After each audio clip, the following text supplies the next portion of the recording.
Hey guys, Black and Silver Nomadic here. We have Holly to greet us. Hi, alls. And we're just finishing up our tour of our camper here. And I just wanted to start out by saying that haircuts have been extremely expensive since COVID. Yeah, COVID's been terrible. So we had to find other solutions. No, in all seriousness, that was something that we talked about. You know, this camper is quite small. We have very little headroom, but we measured, and I do fit under the fan. I'm not going to lie, I've hit my hand a few times, putting on a sweatshirt or two. I have also. It is very, very close to the top of Ryan's head. And Tessa fought with me we argued about this for months. Yeah, we really did. It was pretty awful. And then I just ended up buying it. It was Yeah, $100. he did. I came home and it was here and already installed. Yeah. So it was great though. This has been, I'd say, hands down one of the better purchases we made. Definitely in a bigger rig like a fifth wheel with a vaulted ceiling, you're gonna have more enjoyment out of your fan. But it reverses direction and has several speeds. But the best part about this fan is, like we've been going over, a lot of the things that we've done in this camper, we wanted to be able to work on the road. This fan is 12 volt, it runs off of the battery. If you're stopped for a night or even just, in a parking lot for a little while, you want the dogs to be comfortable. That fan helps to circulate air in what is a small space and has very little movement.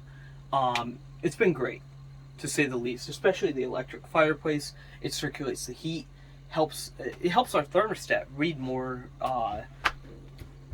better, I guess, for accurately. yeah, more accurately.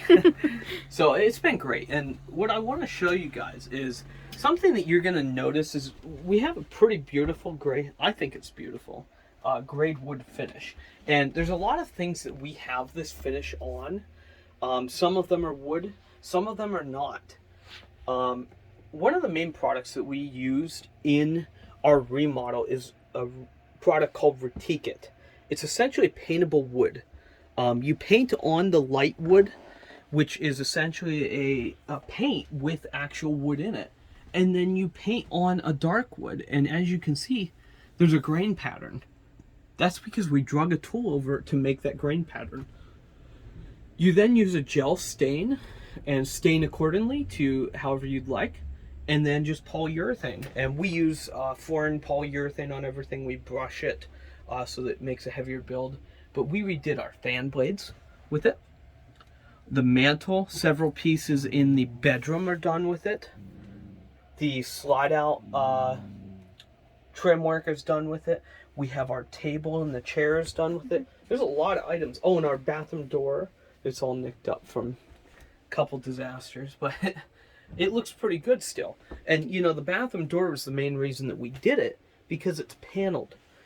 The reason that we went over real wood with it is simply because you cannot match exactly real wood with the gel stain to what the fake wood is. So pretty much if you're going to retique stuff, you got to retique it all. That is one downside to it. Mm-hmm. But it has held up exceptionally well. And we are not easy on things. We have dogs. We cook in here. This camper gets used. You are seeing a camper that gets used and abused every day. And that's just the reality of it. And I think out of all of the finishes, it's held up very, very well. Mm-hmm. We've also had very good luck with our paint. As you can see, we used a beautiful blue on the bottom. We have white, and our walls are done in a shiplap color. We have had very, very good luck with adherence with this paint. The build is very heavy, it is stuck well. The paint is a Kills product. We've always loved Kills primers in the past, especially their latex. We really like the new kitchen and bath one. It's mold and mildew resistant. And then on the woodwork, we used the Kills sealing primer, meaning it seals in. What's it called? It's mostly used for smoke damage and water kind of damage. One. Yes, it's the restoration sealer. Yeah. And the reason being is with wood, and you can kind of see in a few spots. There's a couple knots we have to touch off, but it covers the knots. Will show through the paint. And pine is really bad for that, and we used a lot of pine when we redid this. Definitely have to fix Yes. a couple of them, but for the most part, it did pretty good. Yes, it did. And the other one that we used a lot, especially on the walls, as you guys know, with wallpaper in campers, you have to be super meticulous about how you put this paint on so that it does stick. Big thing is cure time, letting it cure, not screwing around with it. Your moisture and temperature when you apply. But a big thing, other than sanding and using a degreaser like TSP or something like that, using an actual primer that has a bonding agent in it. And that's what we did. We used the Kills gripper primer. Gripper is not their term, that's the other company, but essentially a primer that helps bonding on to adhesion promoter. Yeah, that's I think what it was Kills Adhesion. That is the name of it. Now as far as our paint goes, this is a new paint out. Ace Hardware carries this. We super duper love it, especially the colors. It's made by Kills, but it's under the Magnolia Home line. If you guys have ever watched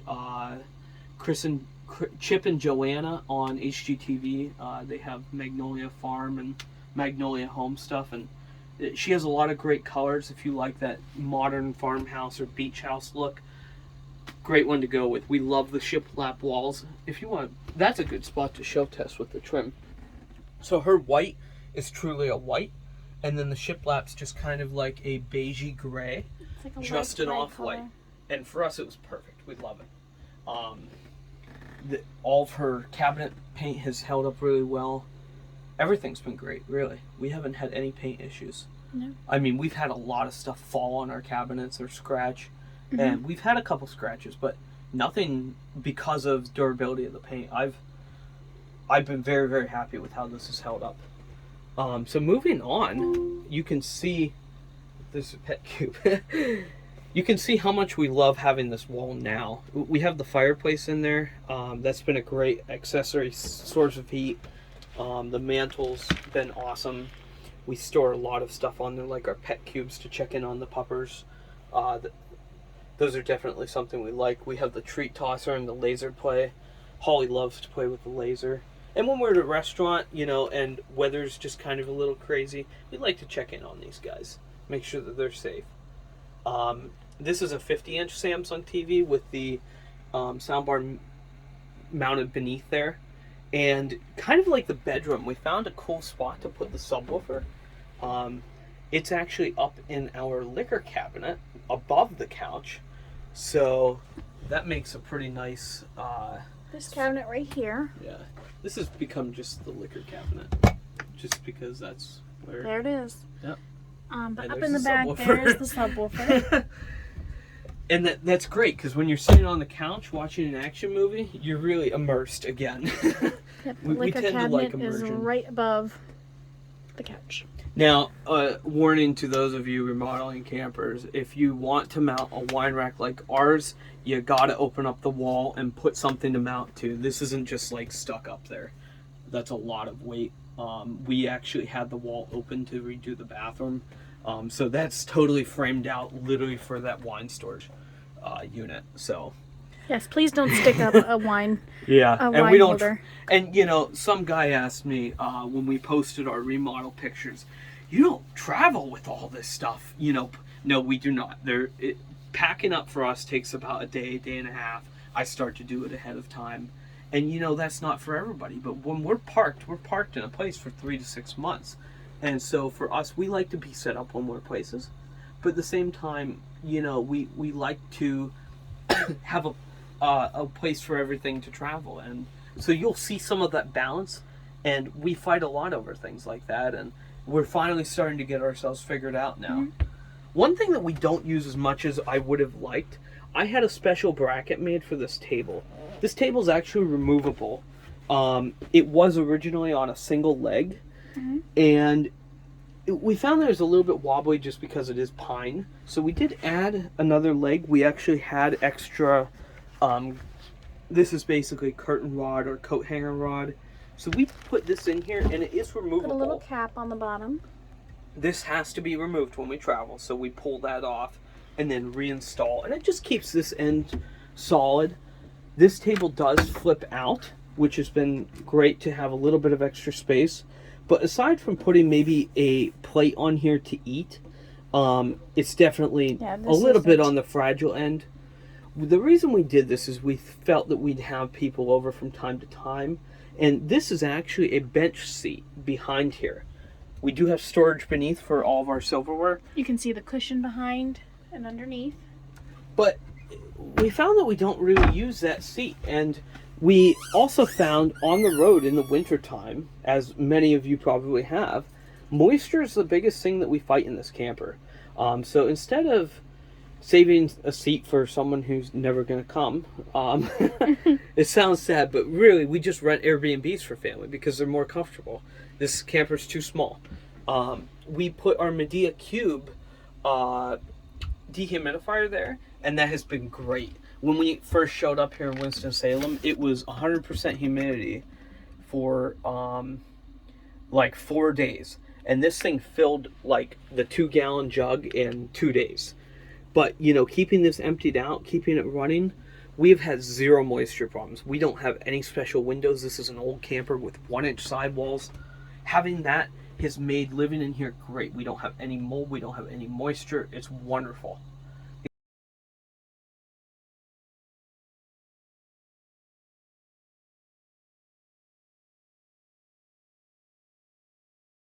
The other thing that we added, and as much as I cannot stand Walmart, these things are great. They're little stackable acacia bins, and we just put some of our daily use items in them. We have Tessa's chocolate for her mental health. We have crackers for... Yeah, it's true. A couple of Romulos. Shout out to Romulos. We miss you. Romulos in Erie, PA is some of the best chocolate in the country.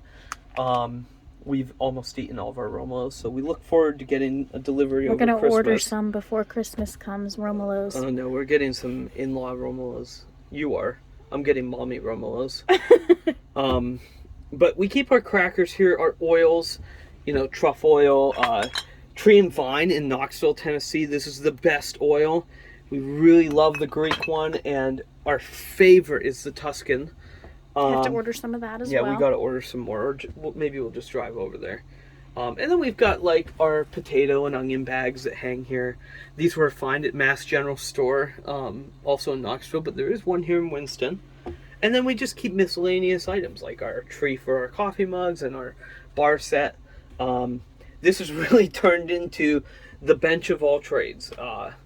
And unfortunately, because the slide goes in and out, we have to kind of watch weight. And all the stuff has to be movable. So if we did have a visitor, these things could be put somewhere else, and we could sit someone at this table, but we just don't, and we have it set up kind of how it's worked for us. We have talked about building out shelving on here, but we just don't want to add more weight. And the biggest thing, and I talked to Ryan about, is we could build shelving over there, yes, but it would add weight to the slide. And no matter what, if we don't put doors on whatever shelves we have, I'd have to remove everything from the shelves anyway to travel because none of that sits there. In fact, I take those baskets out and I try to shift as much weight as I can to the front. So you'll see these baskets get piled on the floor, not piled, but stacked on the floor over here next to the bed to try to shift some of the weight towards the front of the camper and to make sure that nothing like falls off of the dinette. And that's something, you know, if you guys travel quite frequently, especially in campers that are kind of pushing the limits, make sure that you know what you weigh. Make sure you know your tongue weight. That's very important to make sure that you're not having sway issues. And know that your camper's balanced. If you have everything on the right side and nothing on the left, you're going to have issues going down the road. If you do not have a tongue weight that's around 15% of the total weight of the camper, you're going to have sway issues. These are all things that we have to think about going down the road. We've cat scaled our rig. We know what it is. We're pushing some numbers in certain areas, and we're happy with what we have managed to come up with, keeping certain things in certain places and the upgrades that we've made. But moving on, this is really a cool area to talk about. We did a lot here when we remodeled. And a lot of this stuff is stuff that you guys can do in your own campers, and some of it's just specific to us. So first of all, this is a slide out here, but as you notice, it's only a half slide. It only goes this short distance. We actually originally had the jackknife sofa from here to here. We totally reconfigured this slide. This was something that I took and cut apart, and then Dad and I worked on it. He has a new Lincoln welder, so we tried out doing some aluminum. Dad's a great welder. He did all the framing for me. And then instead of having to run the risk of welding in the camper and catching fire, we ended up riveting a lot of what we did and screwing and bolting a lot of what we did to make this work. So originally the slide out came out to here because, like Tessa explained, there was a wall here. Well, being that we deleted that, we wanted to bring it back in. So we cut the slide in, added the bench, the table,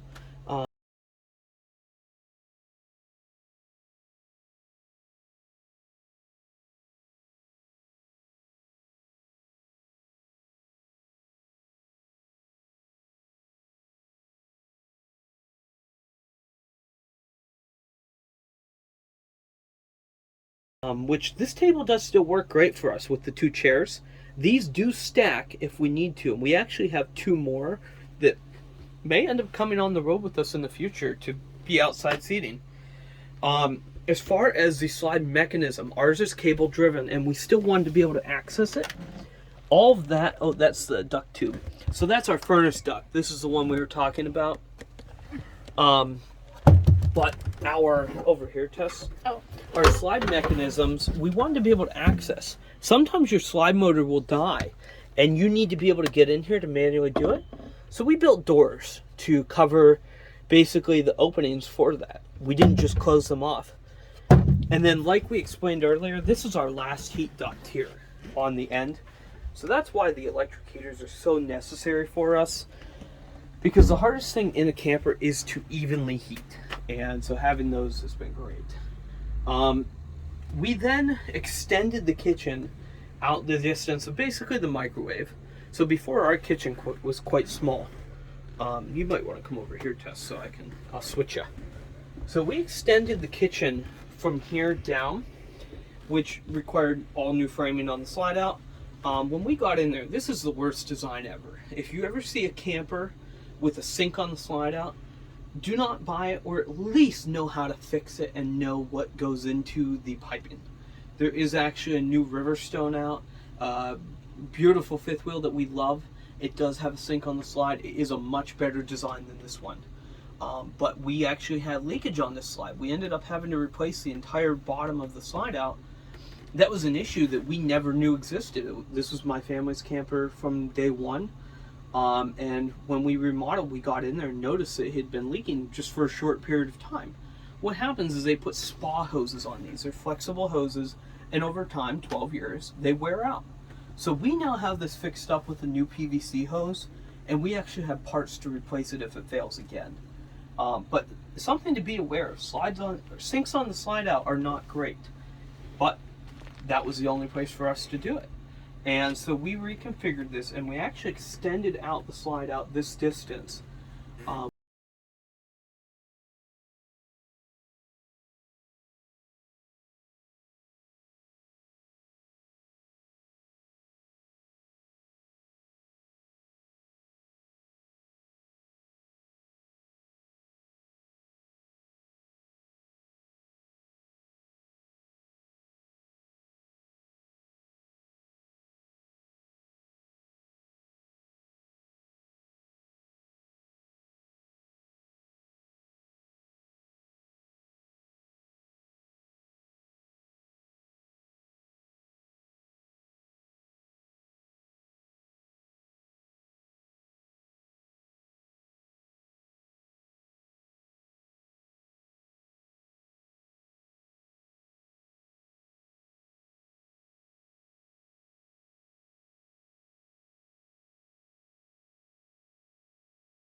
We ended up putting in a apartment size 24-inch residential range. This is from Gasland. And we also have a propane convection oven from Gasland. Again, this is a 24-inch. This is an apartment style. And this has been really great for us. And those are full-size pans in there, so kind of give you an idea of how big it actually is. So you can see in the back, the fan is actually for the convection. That's what helps move the air around. Those of you who have an RV stove probably hate it. You probably do not like cooking in it. Doesn't heat evenly. And that's the one thing that we've noticed about this stove is it does heat very evenly. In fact, our temperature knob's right on. If we set it to 350, it's 350.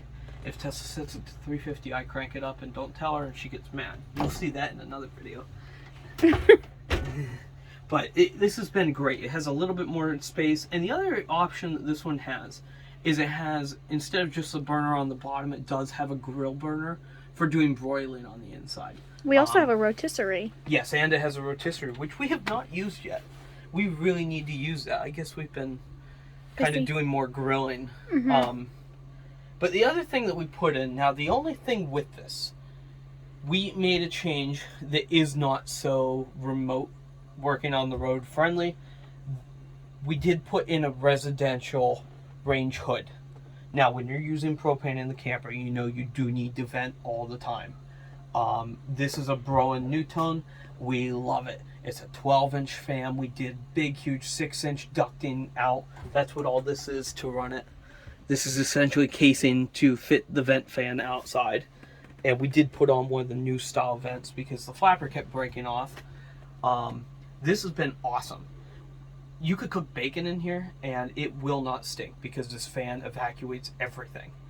The biggest problem is it does not run on 12 volts. So if you think you're going to pull over on the highway and use your stove, you can't do that now. For us, that was not a deal breaker. But if you're thinking of upgrading to a better fan on your range and you want to be able to use it going down the road, don't go with a household one unless you have an inverter to run it. Just be aware of that.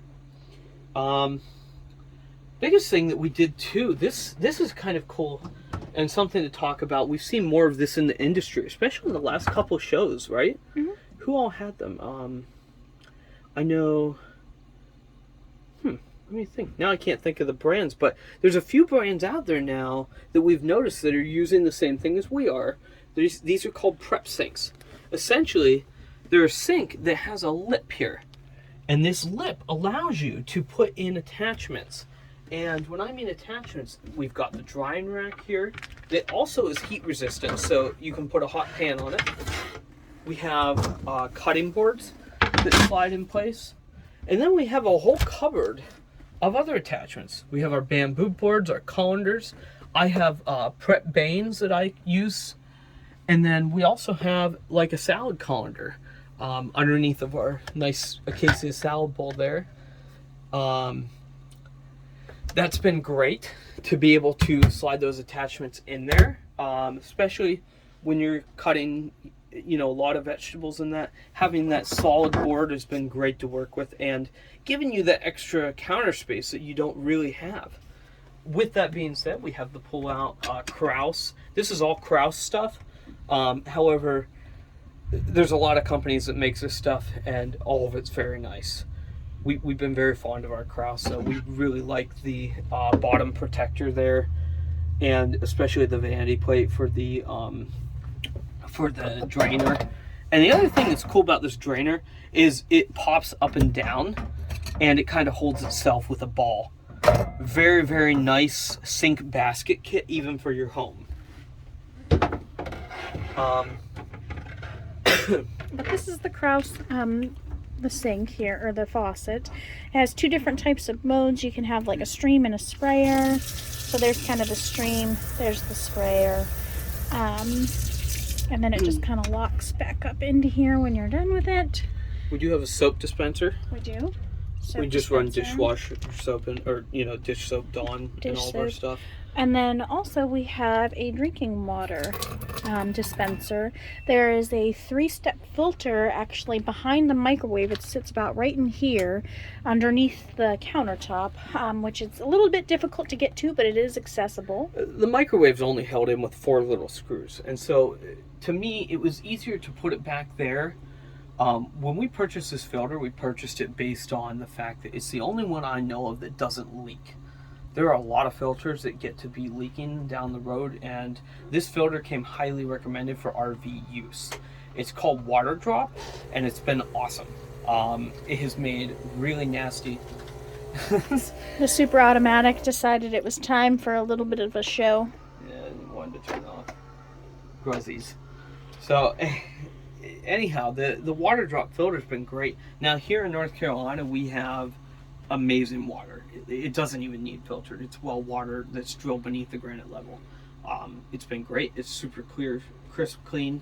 In PA, on the other hand, that water is terrible at the campground that we're at, and that filter has made it that we can have drinkable water, not have to go purchase bottles, not have to put a Brita in the fridge, all these things that take up space and are an irritation. This has been great. Water Drop is the filter. We'll definitely drop that link to you guys because I highly recommend them. And ours is just the regular 3-stage filters, not even the reverse osmosis. I think the setup was a few $100s. This is a system that you can take anywhere and be comfortable drinking most anything. But if you want that extra step, they do make the reverse osmosis, and it's about the same size. So that brings us to the microwave. This has been great for us. We have definitely liked it. Our issue was in this camper, we didn't have the space for a full-size RV convection oven, but we still wanted one. High Point makes a original size microwave to what we had in this camper, and we originally had it up here actually by the range hood. Mm-hmm. It was right above above there, but with the bigger range hood, we didn't have room, so we ended up putting it down here. This microwave has been great. It's a standard microwave. It's a convection oven, and it's also a grill. And it does have features. There's a great video online I could definitely tag to this video where a gentleman explains how all the features work. And let's say you wanted to do a frozen pizza in it. The frozen pizza function actually uses a combination of the microwave and the convection, and he explains how he does his, which includes some grill just to crisp it up at the end.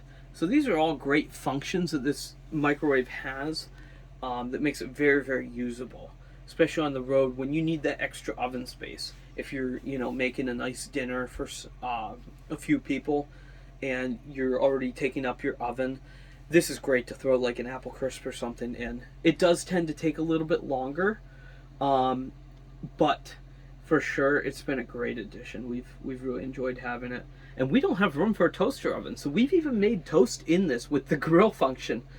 It seems silly, but this is kind of an all-in-one great unit, and we've really enjoyed having it. It does come with the wire rack that you saw above here, this little guy here, and if you're using the grill, that's a great way to get stuff propped up to it. The other thing you see here is our power strip. So we have 2 power strips in the kitchen. We have this one here, and then we have a double back here. It's a double in the back, so it's a full length from the entire way of plugs for us to put in our appliances, which we'll get to. We know, if you know Ryan, he is the king of appliances. Yes, but we don't like a lot of the chintzy countertop appliances. We like stuff that happens to draw a lot of power. Yes. And this was a 30-amp camper. Time to probably mention that. So we're running convection microwaves, heaters. I mean, you're not running that on 30 amps. We very quickly decided when we gutted this thing and decided what we wanted to do with it, that we had to do a 50-amp conversion. And so a lot of the wires in that you've seen down here along the slide are actually new runs of electrical that we have pinned. And actually, if you look in the bedroom, this baseboard here is actually clearanced on the back side to run all of our heavy new lines to the to the bedroom and to the fireplace. Same thing over here. There's a lot going on in here, and it totally required the gut to be able to do that. But now that we have 50 amp, we're balanced. We only run like 20 amps on each line at any time, which for those of you who know 50 amp is dual phase, you essentially have 60 amps to spare with 20 on each line. We're nowhere near max capacity, but we're at 40 amps, so we'd be blowing circuit breakers left and right if this was on 30 still. It has made it very, very usable for us. We still find parks certain times that we are on 30, and that's what's nice, is that we can run on 30. But when we're running all of our extra appliances like the furnaces and the convection microwave and things we'll get onto later like dishwasher, washing machine, the fancy coffee maker, all those things require a lot of power, and they each have their own brand new leg that I gave them that was not there in the previous build. But that's one of the reasons that we kept propane. And you know, a lot of people are against propane, but having propane stove, first of all, you're not gonna cook the same way that you would on a propane as an induction. I have used induction, they are okay, but I do not like them like I like a propane stove. You can control this so much better in my opinion, and if you want ripping hot, ripping fast, this is how you're gonna do it. You're not getting a power boil out of an induction like you would a propane. And as far as the oven, same thing there. We've had really good luck with our propane oven. It'd be great to put an electric oven in this thing, but as you guys know, those are usually 240 volts, so that's not possible. So we've been very happy with our Gasland stuff. Something to note here, we did do, you want to talk about the epoxy? Yeah. So a couple of the other things here is we did pour our countertops out of epoxy. So this is pine underneath. And we originally had a large piece of pine that we glued together, and we had to make cutouts for the sink and for the stovetop. Yeah. So we made these cutouts, and it was kind of difficult to epoxy pour with these cutouts. The epoxy pour actually went really, really well. We started, we used Stone Coat Countertops epoxy, and we started with kind of like a white base, and we made these little like black designs that you see in here to kind of make a faux marbly kind of look. Yeah, this is a white marble look, and if I don't know if you can show, right here's a nice spot with a lot of the sparkly. Mm-hmm. But these actually have mica chips in them, made from real mica, of the sparkly white. And then you've got the black is actually spray paint. This countertop was the first pour that we did. There's definitely some imperfections in this one that we can talk about later in more depth if we do an epoxy thing. But yeah, this is Stone Coat Countertop epoxy.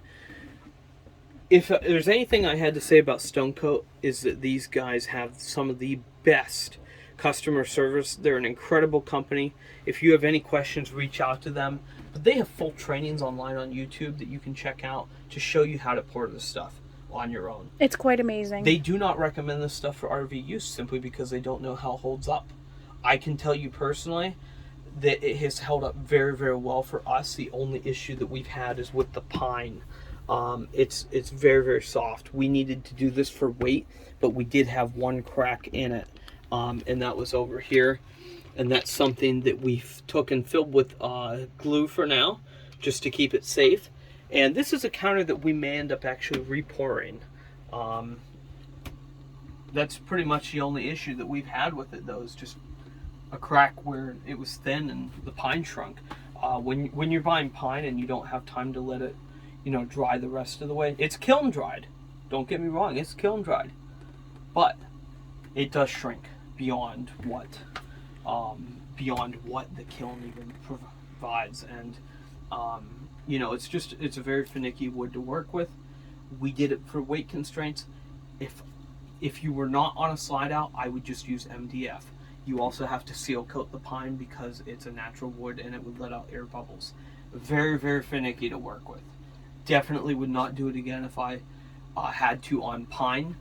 I would go right for MDF, but works well for weight for us. And shout out to Casey and Corey. They actually did help us pour the countertop, That was a which heck was of a job. extremely difficult the first couple times because we were still getting used to it. But we did manage to get it done. It looks pretty nice. But again, it's a great product. It holds up to hot pots. You have an accident, you drop a hot pot on it, it will not ruin it. It's also pretty cut resistant, and it's not like stone where you can throw a piece of meat on here. It's not porous. It will clean off great. Yeah, it's very easily.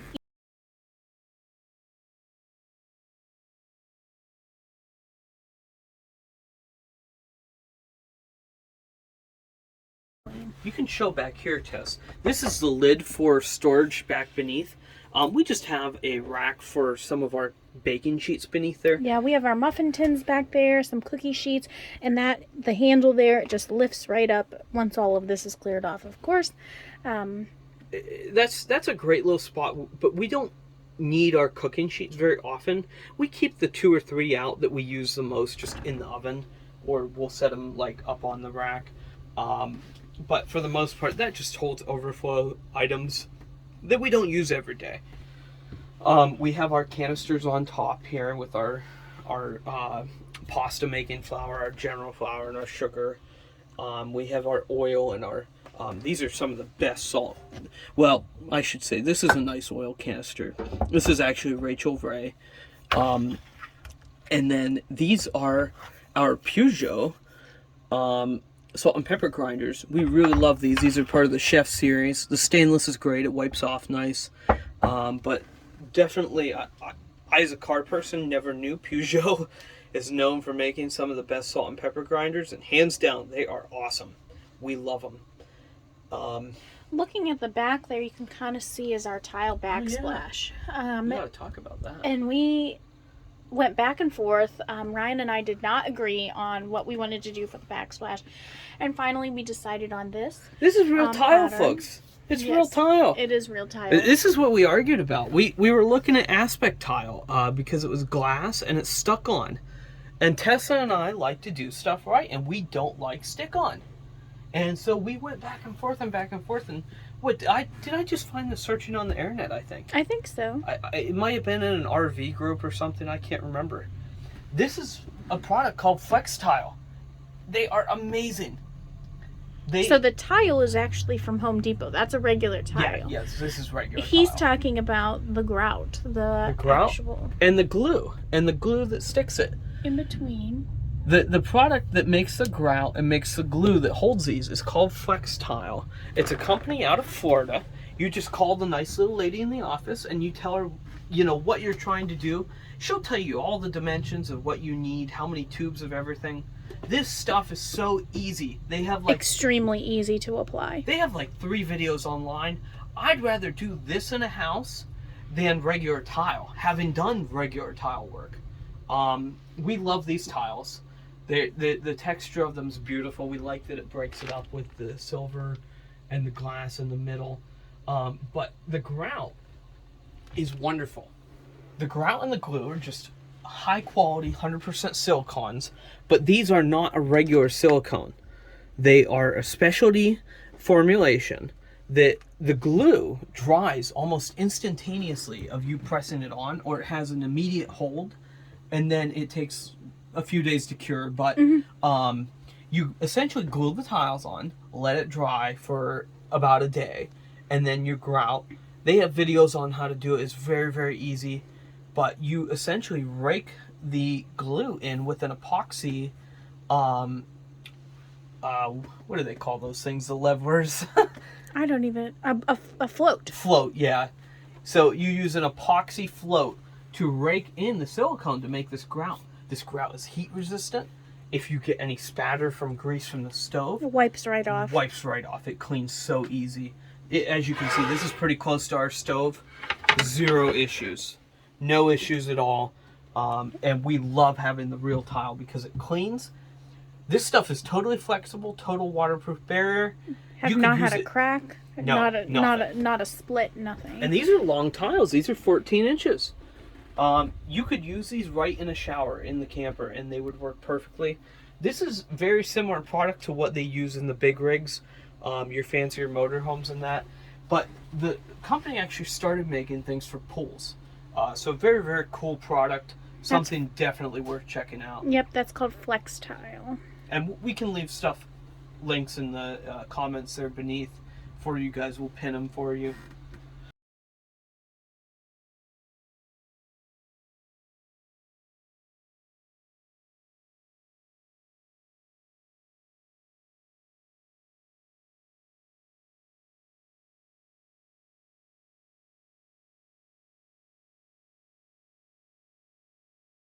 One last thing in the kitchen that we did add, and it's something very specific to us.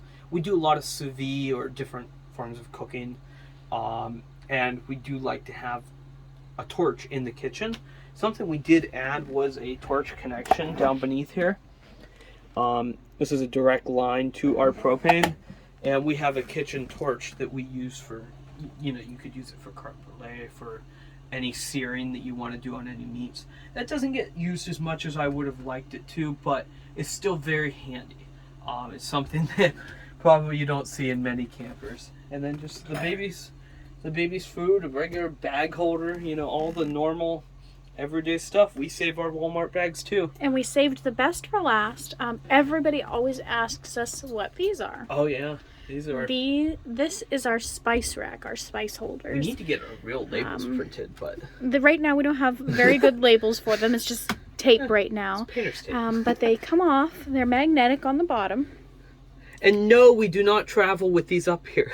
In fact, if I bend over with my hat on, I knock them off. Yes, they do fall.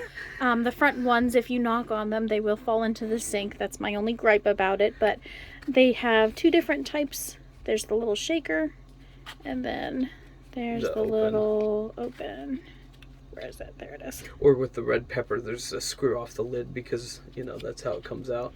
And then they just stick right on up there. I store these in our little containers where we store our glasses when we're traveling, so they do come off, all of them. They will not ride up there.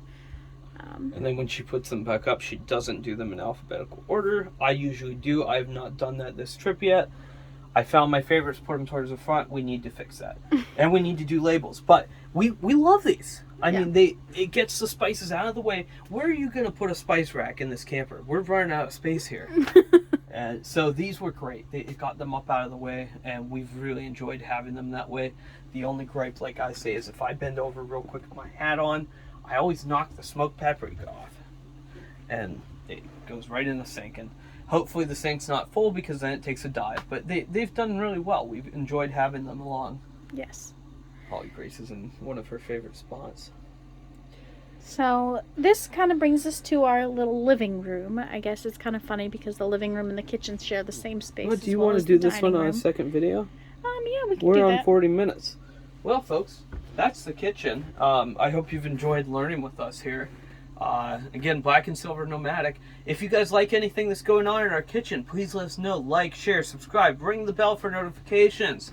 I think we got them all. We're starting to get the hang of this. This is going to take a while, so bear with us. We're not really the YouTube type of people, but we really do like talking about the stuff we've done here. I mean, we live in this unit every single day. We spent over a year remodeling this camper, about a year living in it, and we're very happy with how it turned out. We're very happy with how it's worked on the road for us. If you like some of the stuff that we've done, let us know. If you've done some other cool things in your own units, let us know. We'd love to chat it out. And until then, we're going to get to the next video. We're going to talk about the living room, which is a short, 3 inches away. But I hope you've enjoyed this video and hope you've enjoyed following us along. See you later.